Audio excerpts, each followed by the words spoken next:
continue to work our way through, and again, picking out certain aspects of it, but at the same time, we continue our way through it. Moses Meets God is the title.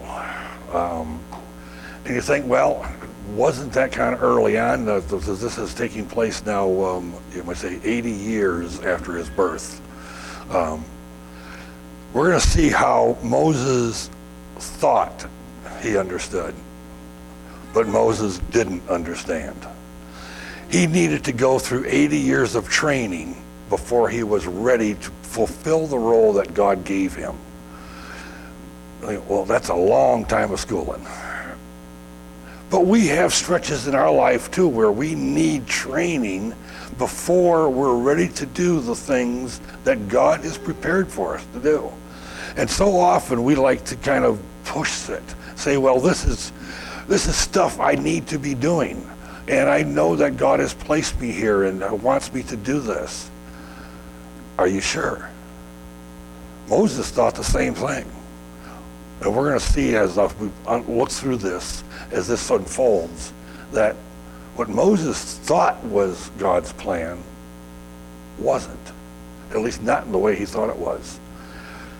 So we're going to start in Exodus 2, so with verse 11 and 13. One day after Moses had grown up, he went to where his own people were, and he watched them at their hard labor. He saw an Egyptian beating a Hebrew, one of his own people. Looking this way and that, seeing no one, he killed the Egyptian and hid him in the sand. Acts chapter 7, verses 22 through 24. Moses was educated in all the learning of the Egyptians, and he was a man of power of words and deeds. But when he was approached at age of 40, it entered his mind to visit his brethren, the sons of Israel. And when he saw one of them being treated unjustly, he defended him and took vengeance for the oppressed by striking down the Egyptian. The same story is told twice. We're going to see that. We're going to look at that Acts chapter quite a number of times. The Acts chapter in the New Testament actually gives us more information than what we had originally in just in Exodus. But notice, it was the age of 40. This is when he goes out amongst his own people. It's interesting to know that, remember, Moses, when he was found, you might say, in the basket in the river, and then his mother had him, but his mother only had him for 3 months. So it wasn't very long. So Moses did not receive, you may say, an upbringing in his parents' home. His upbringing was totally by the Egyptians. There must have been contact back and forth because Moses knew he was not an Egyptian. He knew he was a Hebrew. How? We're not told.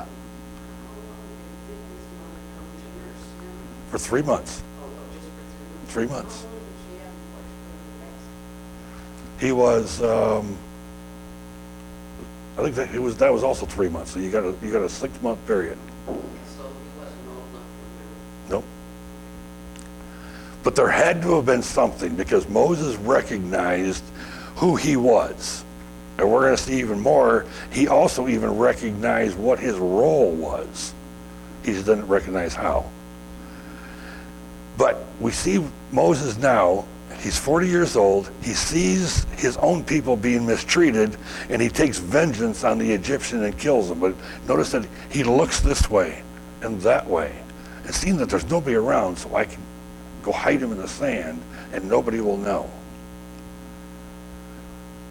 Was he doing God's work, or was he just taking vengeance? Well, it clearly says he took vengeance when we look at the Acts chapter. So what he was doing, he knew was wrong. His motivation was, I'm called by God to defend my people. But he didn't do what he was called to do. He did it in his way. He struck down the Egyptian. Verse 13, the next day he went out and saw 2 Hebrews fighting. And he asked the one in the wrong, why are you hitting your fellow Hebrew? So he sees the same problem going, except for this time it's 2 Hebrews fighting. But look at Acts again. Acts chapter 7. And he supposed that his brother understood that God was granting them deliverance through him. But they did not understand. See, Moses thought that the Hebrew people knew that he was their deliverer. Because now you got to remember, he was a Hebrew, but he was now a prince. He had a lot of authority. So this must be how God is going to take care of the situation. I'm going to become the leader here, and we're going to fix it all. On the following day, he appeared to them and was fighting together, and he tried to reconcile them in peace, saying, "Men, you are brethren, why do you injure one another?" So he's going to become the peacemaker. He's going to solve it. He's going to kind of, with the Hebrews, I'm going to fix this infighting. With the Egyptians, I'm going to be the one who gets us freedom because of my position, because of where God placed me. He's thoroughly convinced this is why he's there. So somehow or another, he has received this upbringing, this knowledge, but he hadn't received understanding because he had his way. In Exodus 2, verse 14, the man said, "Who made you ruler and judge over us? Are you thinking of killing me as you killed the Egyptian?" Then Moses was afraid and thought, what I did must have become known. Remember when he killed the Egyptian, he looked this way and that way, hit him in the sand. Oh, got away with that one. Apparently not. Because you got to remember, of course, there was the Hebrew who was being defended. He would have known. And he didn't keep it quiet, apparently. So now you got two Hebrews fighting. Well, you're going to kill me too? Like, who made you ruler? Who made you judge over us? Don't judge me. You've heard that line. Who made you my judge?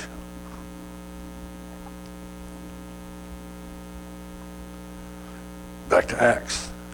But the one who was injured, his neighbor, pushed him away, saying, "Who made you ruler and judge over us? Do you not mean to kill me as you killed the Egyptian yesterday? Do you?" It's almost the exact same wording in Acts as there was in Exodus. We always notice there's a little bit difference, but the only thing that's added is he pushed him away. Now, we stop and think. Moses was a Hebrew. Moses came to his own people. Moses came with the idea of, I'm going to deliver you. And what do? They push him away. That happened to somebody else. Jesus came to his own people. What did his own people do? They tried to push him away and finally killed him. See a similarity? Moses is coming in as the deliverer. But Moses' problem is Moses is coming in as the deliverer in his way of doing it. Jesus came as the deliverer in the Father's way of doing it. Moses has a lot to learn yet. Back to Exodus 2. When Pharaoh heard this, he tried to kill Moses. But Moses fled from Pharaoh and went to live in Midian, where he sat down by a well. Every one of these patriarchs we looked at always sometime along the line had to go to a well. Well, a well is kind of a meeting place, and you're living in a desert, a well is kind of a welcoming thing. In Acts 7, at this remark, Moses fled and became an alien in the land of Midian. There, he became the father of 2 sons. Notice this huge change in the life of Moses. Moses is a prince in Egypt. Egypt at that time was the most powerful nation known on earth. So he was basically almost kind of like a number 2 guy in this really powerful nation. Now what is he? He's a fugitive. What a change. He went from being a ruler to a fugitive. That was God's plan. That wasn't his plan. But there was a reason for it.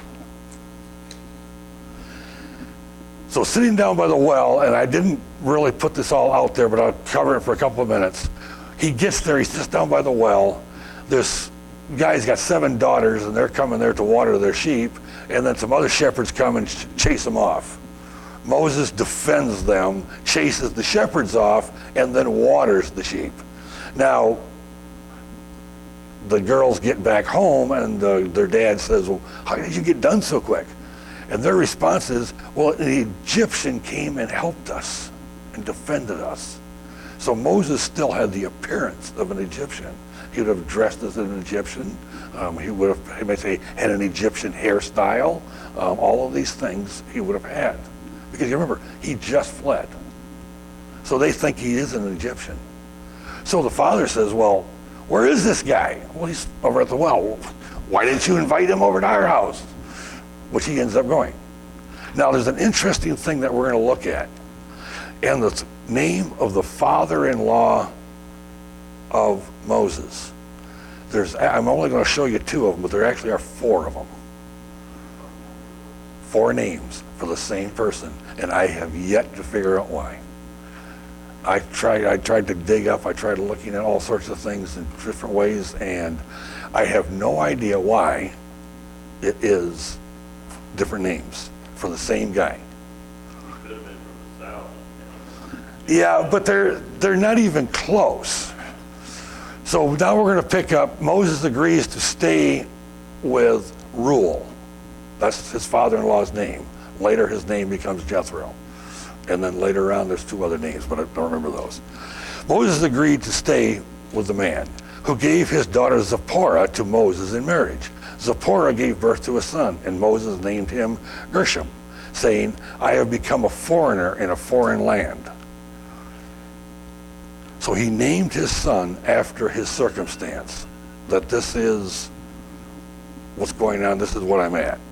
Because I'm now a foreigner, I'm an alien in this place. I'm no longer with my people, but I'm a fugitive, so I'm hiding. But Reuel is the priest of Midian. He is the one that takes him in and actually gives him one of the daughters as a wife, and so he kind of settles in. Now I've got my new life. During that long period, the king of Egypt died, and the Israelites groaned in their slavery, crying out. And their cry for help because of their slavery went up to God. God heard their groaning, and he remembered his covenant with Abraham, with Isaac, and with Jacob. So God looked on the Israelites and was concerned about them. It almost seems like a gross understatement. God is looking down from heaven. He sees what's going on to the Hebrew people, to the children of Israel. And he's concerned. Now we think that, shouldn't he be a little bit more than concerned? I mean, he's kind of like, a little stronger wording here would be nice. Would you be happy to have God look down on you and say, I'm concerned about you? When we think of it that way, it totally changes it. When we read those words and then think of that's kind of shallow. And then when we make it personal, it changes it totally. Exodus 3. We're actually moving on to the next chapter for the first 3 verses. Now Moses was tending the flocks of Jethro, his father-in-law. An interesting name change here. The priest of Midian. And he led the flock to a far side of the wilderness, and he came to Horeb, the mountain of God. There the angel of the Lord appeared to him in flames of fire and within a bush. Moses saw that through the bush was on fire, it did not burn up. So Moses thought, I will go over and see this strange sight, why the bush is not burned up. Far side of the wilderness. Moses not only has left Egypt and all the richness that was there for him, he goes into the wilderness. The wilderness is this place of nothingness. You're all alone. Not only does he go to the wilderness, he goes to the far side of the wilderness. So it's kind of like you dig yourself into a hole, and when you get down there, you keep digging. I'm going to get further and further and further away from all my problems. So now he's out there in the middle of this nothing. But this is part of God's training, because God now has to take Moses from being this person that has power and authority and actually must have some might, because remember at the well, he drove the shepherds away. He didn't drive a shepherd away. There was a group of them, and he ran them off by himself. So he had power. He was used to having authority. He was used to having things done his way. Now, he's on the far side of the wilderness with his total dependence is upon God. He needs to spend time learning that. See, we think we've gone through all this training, we got all this preparation, and I'm able to do all these things. And God says, but you got one more thing to learn. Depend upon me. So now for 40 years, Moses is in dependent school. Took a while. Same thing in Acts. Acts 7 again.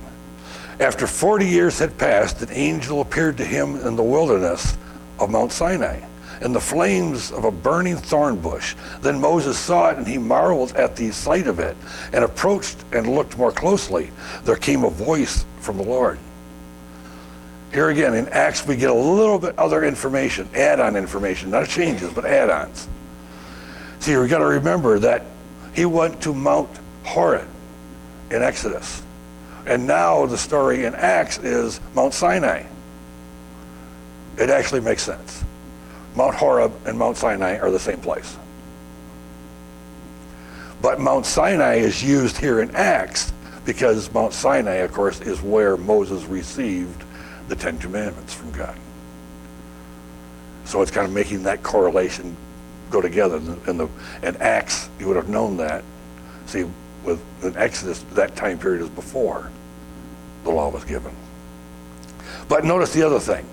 Remember in Exodus, we had the bush was on fire. It wasn't burning up. In Acts, we have a thorn bush was on fire and not burning up.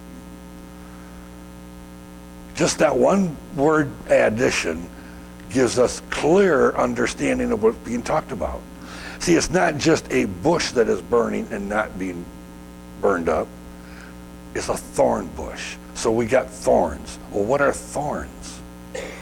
Thorns are part of the curse, part of the troubles, trials, all sorts of things along that line. What is fire? Well, fire does two things. It destroys and it purifies. But it's not destroying. It's purifying. So God is saying, Moses, I am here. You have thorns, but I'm here to purify you. Get you ready for the task that I'm going to call you to do. This is at 80. Now he's finally coming to the point, and he comes very grudgingly. We think of Moses as this great hero, this guy who just God said Moses did. No, that's not how it started. There was all sorts of complaining and griping and saying, I can't do it.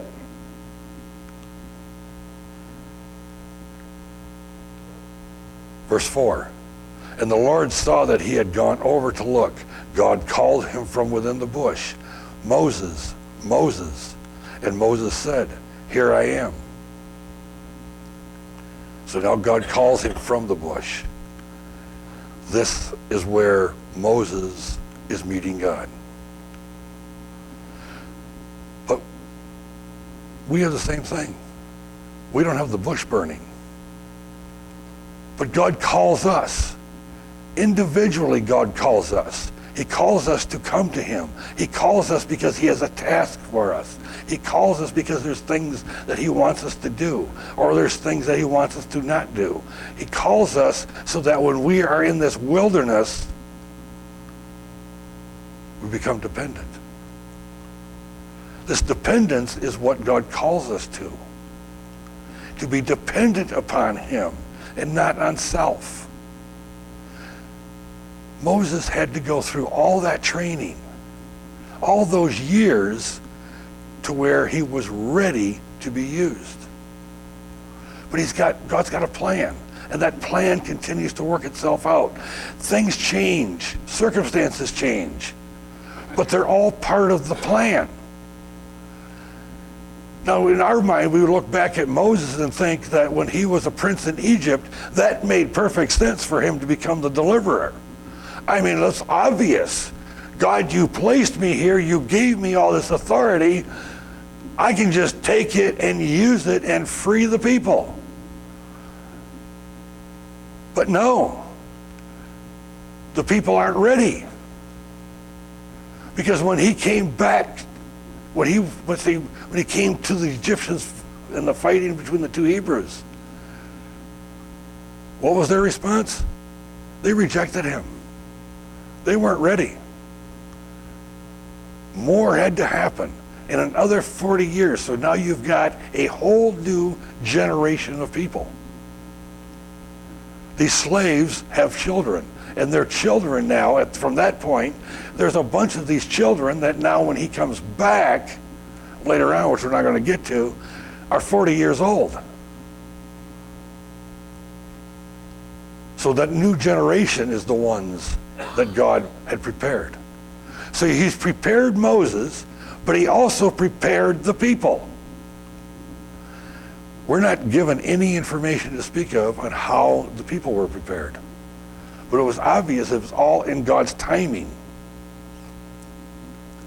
But Moses said, "Here I am." Do we do the same when we're called? When we're called from God by God? And they say, well, how do I know? How do I know God is calling me to this?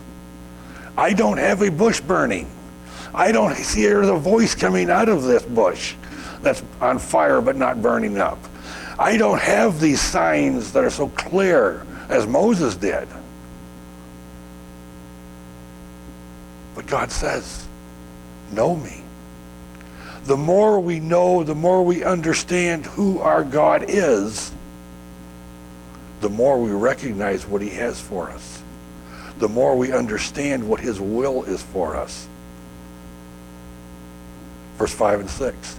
Do not come any closer, God said. Take off your sandals, for the place where you are standing is holy ground. Then he said, I am the God of your father, the God of Abraham, the God of Isaac, the God of Jacob. At this, Moses hid his face because he was afraid to look at God. God says, don't come any closer. Keep your distance. God's a holy God. And then he says, take off your sandals. It almost seems like a strange request. I mean, he's outside. He's on rocks. He's in the wilderness. Why should I take my shoes off? Because the way you are walking in the past is not the way you'll be walking in the future. Basically, it's change your shoes. Change the direction in which you're going. Change the path in which you're on. From this point on, you have a task I'm going to guide you through. And instead of walking in your shepherd sandals, you're going to be shod your feet with the direction and the Spirit of God. He is going to direct your steps. All of your steps from this point on are totally God-driven. No more your way. Now it's God's way. Moses is afraid to look because he hears God and he's afraid to look. That is, I think, a very logical thing. Because I assure you, if God showed up in his fullness and his glory here, if we understood that completely, we'd freeze. We couldn't respond. There's no way that we would be able to withstand that. See, actually, God withholding part of who he is from us at this point is a blessing. because we would be incapable of doing anything. His greatness and his glory is so far beyond our comprehension that if we would see it, we'd freeze. It's no wonder that Moses, and he wasn't even the fullness, but he's hearing the voice of God, and he knows, I've been trying my way for 80 years, and he's coming to an understanding that his way is not going to work. And now God is calling him? No. It's kind of like, I'm going to cover my ears and make noise so I can't hear, so I can't know. I don't want to. I don't want to go that way.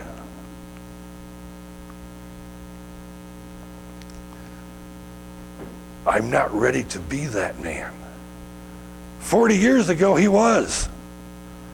Remember? God sent me to deliver you. Don't you understand? I'm the man.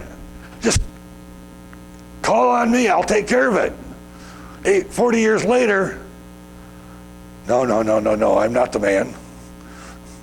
Find somebody else. But one must see the glory of God to become a servant of God. We have to know that glory. The more we understand that glory of God, the more we can become a servant of God. You can't serve one you don't know. And the more you know, the more you can serve, because the more you understand. Acts 7, 32 and 33. I am the God of your fathers, the God of Abraham, Isaac, and Jacob. Moses shook with fear and would not venture to look.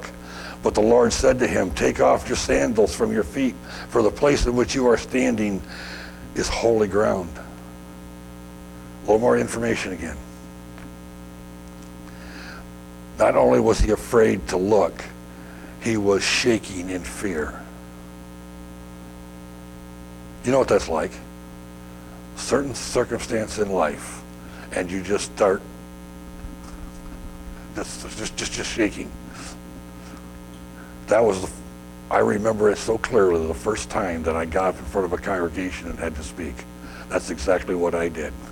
Oh, was I shaking? I mean, it was visible shaking. Right? I sort of got past that now, but understand it. For Moses, yeah. He's shaking in fear. He doesn't want to look. Now notice the add-on also of the holy ground. Take off your sandals. See, the path in which you was going to go as a shepherd, now you are treading holy ground. Because from here on out, you are totally going to become my servant. That is all about what your life will be about from here on out. So you're going to be treading on holy ground, taking holy direction from a holy God.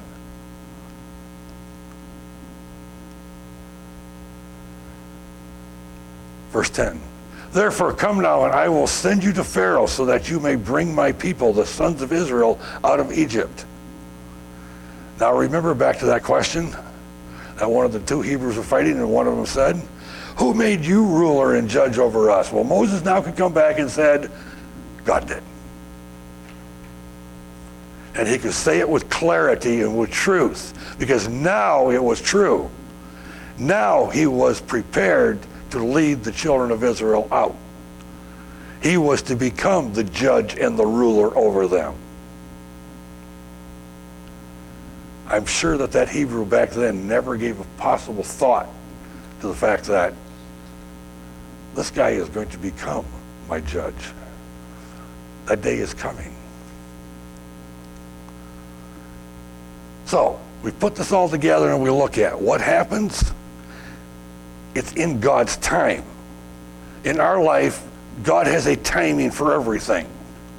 If we look back in our life, we can see where we tried to rush things or where we procrastinated things because we weren't following God's timeline. It didn't work. And then the next thing is in God's way. Moses was going to do it in his way. God says, no, I have a better way. And then how? By God's power, things are done. This whole concept of being on the far side of the wilderness, learning dependence upon God, as opposed to being in a palace where I can just call up these things. I can send others to go do my bidding. I don't have that. I'm dependent upon God. And why? It's because of God's grace. It's through God's grace. Does he need us to do anything?